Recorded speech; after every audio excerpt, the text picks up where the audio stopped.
Hi guys! Ngayon ipapunta tayo sa tinatawag nilang Little Manila dito sa Bahrain. Dahil bukod sa maraming kabayan natin ang dito nakatira, marami din dito ang Filipino store at isa na dyan ang pupuntahan natin ngayon.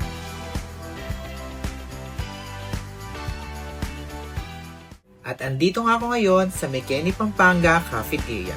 O teka lang, andito pa rin ako sa Bahrain wala ako sa probinsya ng Pampanga. At ang the best nilang produkto dito ay ang kanilang ihaw-ihaw na gustong-gusto ng maraming Pilipino.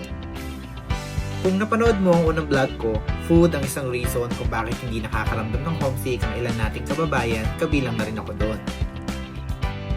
At dito lang ako naka-experience na ang ihaw-ihaw store ay naka-air condition. Konting trivia lang guys, kahit saan ka magpunta dito sa Middle East, most of the places ay naka-aircon. Dahil sa mga hindi nakakaalam, dalawang klase lang ang weather nila dito, winter and summer. At after ko nga magpaihaw, ay dumaan na din ako ng supermarket since malapit lang naman. At dito ay makakakita ka ng iba't ibang variety ng mga prutas.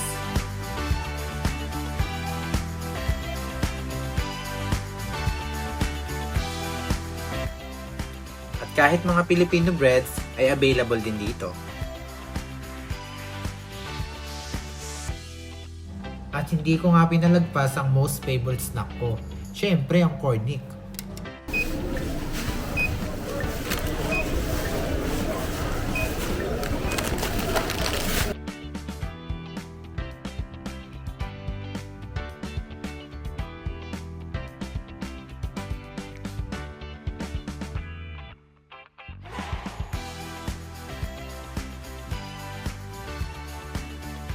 After ko nga magbayad, ay umuwi na din ako para makain ko na yung ihaw na binili ko.